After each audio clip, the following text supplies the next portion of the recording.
Quins són els principals desafiaments que afrontem a habitatges amb suport? Doncs el principal és, jo penso, no? Que és l'embut, no? que trobem a l'hora de que les persones ateses puguin sortir, diguéssim, del recurs on es troben.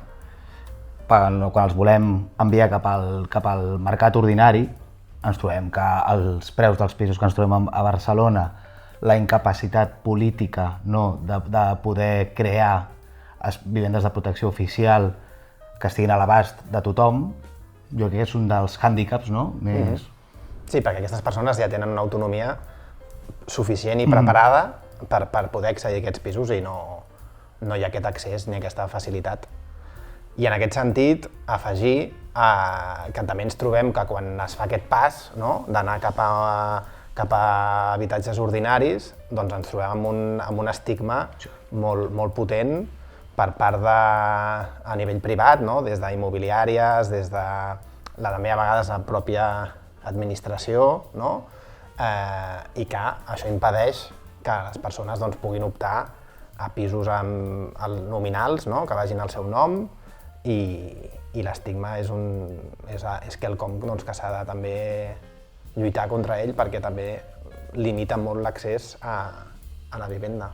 Inclús el que diem, no? A les pròpies entitats, no? A vegades fas una trucada, som una entitat que expliquem una miqueta el que fem i et pengen al telèfon, no? Aleshores, des d'aquí, no? Potser fer una crida, no? A persones que tinguin pisos, que els tinguin buits i que vulguin, no, doncs, donar-lo perquè nosaltres com a entitat o a persones que tenem nosaltres directament que puguin accedir, no? Sí. A poder créixer. I pagar més doncs és el qui té dret al servei. Llavors això, des de l'administració no hi ha prou oferta com per donar sortida, no, a moltes persones que perfectament podrien, amb un suport mínim o fins i tot sense suport, poder tenir un pis al seu nom.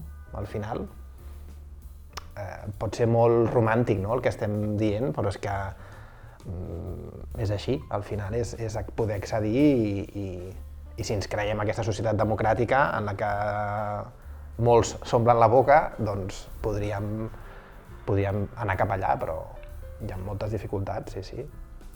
O una crida també, no? A immobiliàries o a persones això, que et dic, que tenen pisos o que són grans tenidors o que potser tenen un pis que el tenen buit o que dubten entre què fer amb aquell pis, doncs que poden acudir a nosaltres, no? Que poden escriure a REP, trucar a REP, demanar informació. Aquest pis estarà utilitzat per persones que tenem nosaltres i que pot ser o a nom de REP aquest contracte o pot ser a nom nominal de la pròpia persona atesa. Això tot es pot parlar, se li pot donar forma, no hi ha una llei escrita, però sí que qui ho tingui, no? Que sàpiga que pot acudir a nosaltres i dir, mira, tinc aquest pis, o immobiliàries mateix, doncs mira, podem buscar coses o negociar algun preu amb algun propietari per poder arribar a vosaltres.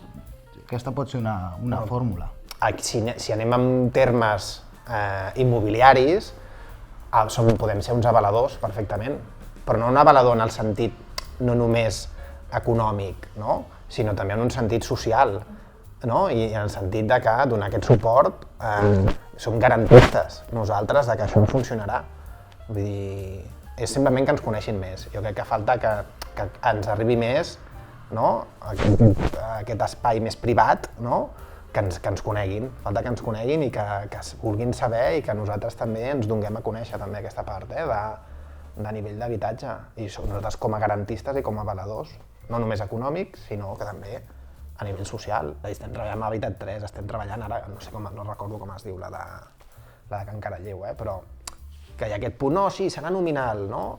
Hòstia, clarificar més les coses de cada les persones ateses, perquè a vegades també donem missatges... Sí, anar una mica més a una, no? Deixar-nos de tanta política i anar realment a l'arrel no del problema, sinó de l'arrel de la solució, no? De donar pisos més competitius, persones que el seu nivell adquisitiu és el que és i difícilment podran arribar a un pis ordinari o inclús a vegades persones que vulguin compartir, no? Compartir compartir habitatge i trencar una miqueta, no? amb aquest estigma que tenim molta gent preparada, tenim gent que ho val molt i que se n'en sortirien. Sí, està claríssim.